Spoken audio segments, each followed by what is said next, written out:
Okay, so now let's talk about your time with Tower Power. Yeah.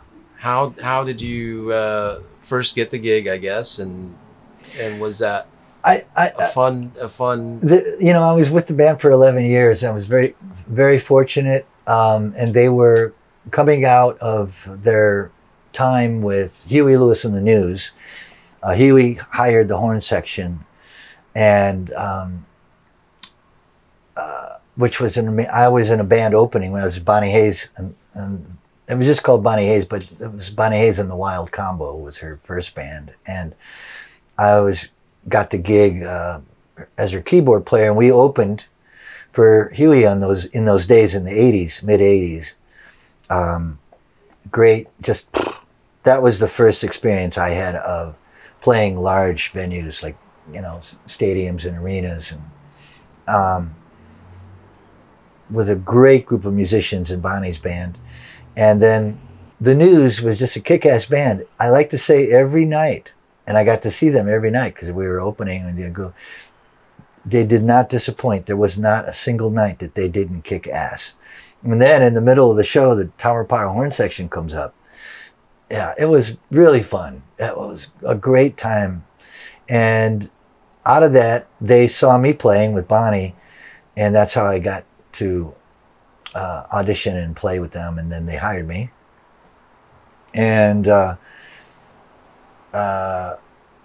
what I was thinking about, because you mentioned that you like to talk about this, so we're talking 1988, and we would go to New York. Tower Power would play at the Bottom Line on Mercer in the NYU district. That club is now gone. I know. I miss it. I used to play there. And we would do 2 shows a night, and it would be sold out 4 nights in a row. And we'd stay at the, I forget the hotel, but in Midtown. So we'd stay for 5 or 6 days a week in Manhattan and playing and meeting people. I met so many musicians, a lot of people. But then my friends would take me, we would go out and hear live music. I remember walking into Bradley's at 1 o'clock in the morning. You could hear the place was completely packed. Mulgrew Miller was playing the piano, and that place is gone. Bradley's is gone. And it's like, anyway, I got to be there at a time in Manhattan. And let's cut to the mid 90s. By 97, I believe it was, we would play one night at BB King's in Times Square, and we'd stay at a hotel in New Jersey. That's how much the city had changed because of it's too expensive. The band was big, and so I got to experience the city and the city life in those early days while playing with this great band. I mean, I was introduced to a lot of people, so that I just feel very fortunate about that. Anyway, so that's what I remember from Tower. And the other thing that I did with Tower, that when I went on to play with Joe Cocker for 14 years, we never went to Japan, but Tower would go to Japan at least once a year. Sometimes, one year we went 3 times. And that was just such a wonderful place, you know, musically. And to go to Japan as part of the band like that, I had the great afternoon experience. Paul Jackson, the bass player with Herbie and the Headhunters. He and Rocco were really good friends. You know, that groove from Headhunters kind of was a Bay Area thing, as was Tower Power. And anyway, Rocco and I got the pleasure. Rocco was looking for something. What's the name of this? Akihabara, I think it is, the district, electronics district in Tokyo. It's just massive. Skyscrapers on every floor. There's a different store. And he was looking for something. I forget what, a CD player or a Walkman or something like this is big. And we went to, I got to hang out with these two legend bass players, and we had lunch. And Paul lived there. That's why Paul lived in Tokyo. That was a wonderful day. That must have been amazing. Yeah, I mean, they were old friends. They were like kids, like high school buddies, you know. Nice. Yeah. were you involved in writing and stuff like that during the album? I did. That first album was quite they were actually looking for another record company. Things were kind of in flux when I joined. And Emilio was singing lead vocal when I first joined, and Tom Bowes was the lead singer on that first record. Al Schmidt, the great Al Schmidt, was the engineer, and we got a deal on Epic Records. So I was asked to go in to write a bridge on that one song, A Little Knowledge, and then and finish the lyrics on the verses, because I thought the song was a good song. And I made the album cut. And then Greg and I wrote instrumental, Greg Adams, and we kind of attracted, right from the beginning, we felt my feeling is that I had a mutual understanding with him about music and how it's constructed, like voicings and harmonies, talking about arrangements. I mean, his guy is Nelson Riddle, and all Johnny Mandel, and he'd studied all that stuff, and I had a degree in composition, which doesn't mean much, but I was writing that whole time. I was writing music, so we would talk voicings. We would just talk about it, and should that be a major 7 with a sharp 11 or a dominant flat 7, or you want to do a tritone substitution there, or like that right away, and it was fun. And Greg and I have been writing ever since, and I'm really happy to say. So yes, I got invited to write for the band, and the next record, T.O.P., I co-wrote 4 songs, and that's when Emilio and Doc brought me in, and we wrote some really fine stuff, I think. My favorite one is a ballad called Please Come Back to Stay, and Doc and Emilio wrote the words. I think they already had an idea about something, and I brought out this melody for the chorus, and that one went over really well live. There's a horn thing that Greg wrote on the bridge. The lead trumpet player, that would be Lee Thornburg or Alan Ches. I hope I'm not leaving anybody else out. Mick Gillette wasn't there at that point. But it's just a soaring trumpet on the bridge of Please Come Back to Stay. It's just beautiful. Really kind of tear your heart out kind of writing. Yeah, nice. I remember that record, T.O.P. Yeah. That was one that had soul with a capital S, right? I think so. Track. I didn't write that one, but right. Yeah. I think so, yeah. That's awesome. That must have been just a ton of fun. It was to write and play with cats like that, Yeah, it was a pleasure, and those guys at the time, especially with Rocco, because Rocco didn't read that well, or even hardly at all. So he was a very intuitive player, and he always. What I like to say about Rocco is that he would every night, at least once, he would completely blow my mind. Like I would turn around and go like, "What? Where did that come from?"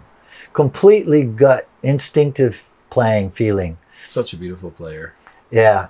But the downside of it for when you're preparing to go in the studio is that we would have to rehearse for extended weeks, because it's more like a dance company learning the choreography, It's like, it was more of a dance for him. So, which is actually good for a band. It's about groove and stuff. It wasn't like just session guys going in and, no, I shouldn't say that, because like session guys go in and nail it, But anyway, the rhythm section wasn't like that. So, and a lot of times Greg would still be doing the horn arrangements while we'd be working on so it was kind of I like to use the metaphor for writing, cooking in the kitchen. So it's kind of like putting all of the ingredients in the pot, but then letting the sauce simmer and letting all the flavors come together. So that was the process with Tower. That's awesome. I want to talk to you some more about your experience with Joe Cocker. You were his musical director for years. Yeah, I was. I was his keyboard player at the beginning, and the music director part comes in mostly with having a new album that he recorded, and they would have producers. So the touring band didn't actually record with him that much. There's a live DVD and a live album that we did at the end called Fire It Up. That is very cool. I like it. But anyway, as a music director, I would take the album and sit with Joe and the songs that we were going to do live, and then arrange it kind of like parts for, and then the guys, you know, Mike Finnegan, Herman Jackson, Gene Black, Onita on bass. Because a lot of times Matt Serletic was a producer for the last records, and it was kind of geared towards pop music in Europe, like Germany, and highly produced tracks. So let's break it down. When C.J. Vanston did the album, recorded it, it was all cover songs. We actually ran tracks and C.J. came out on the road with us, which was great fun. But then, like, for example, the next tour, CJ wasn't there anymore. One of the songs we did was I Put a Spell on You. And Joe wanted to keep doing that song. And at rehearsal, I said, well, guys, why don't we forget the tracks? Let's just play this as a band. And I mean, that's that kind of a song too. And it just felt freer, you know. It was like, but at the time we were trying to do the album, you know, right. like the record. So it was a different moment. We had a different album even. So it was making those kind of decisions and working with management, which took me out of the band a little bit. And then there were some times where they would just take me along, because it was to be an orchestra like we did that at the proms. So that was the experience of being the MD. But I did the work, but that music played itself. I mean, you know, Leave Your Hat On, Little Help from My Friends. Mm-hmm. I mean, and Joe, one of the great pleasures of working with him, it was a great honor and pleasure working with him, is he wanted the band to rock. It wasn't, and one of the best compliments I ever got after a show, a friend of mine came up to me and said, "You guys made it sound fresh." And that was I thought that band was a wonderful band to play with. It's killer players all around. Good, definitely. But we were a band too. Yeah. You know, I mean, I'm sure they could have gotten a better piano player. Could have got better. But I grew up in that band. I grew up in Tower too. And, but yeah, working with Mike Finnegan for 4 years was a dream. Herman Jackson was on the last tour.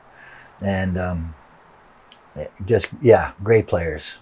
That's awesome. Great. That must have been just an awesome And Jack experience. Bruno on drums. He is one of my favorite drummers. I almost forgot to mention Jack. One of those drummers like Herman Matthews who he just wants to play the groove. Thank you very much. Yeah. He just wants to lay down the beat, the groove for you, you know. And I mean, they can solo. They will solo. But, you know. And I like bring the pocket. The pocket, yeah. The groove. We didn't talk about pocket enough. I know. But no, anyway, man. Yeah. But that's great. That's great. Okay, so now, Nick, can we talk about what you're excited about, what's about to come out, your new record, your trio, and anything about EBS that you want to share about? This year has been a very productive year so far. Not over yet, but and East Bay Soul released an album called The Real. Greg Adams and the guys, and I think the band is playing at a really high level. I'm really excited about that band, and playing with those musicians is a great joy. And then the trio record I did it's 9 songs, original compositions, where I was really, my main focus was to create melody and composition and platforms for us to play together. And it's a trio. I wanted to start with just the bare bones piano, bass, and drums, because there's an interaction that happens with just the 3 of us that I think you'll find it holds up to repeated listenings. There's a lot of wonderful interaction going on, which is what a trio should be like, right? It's nice. The art of the trio.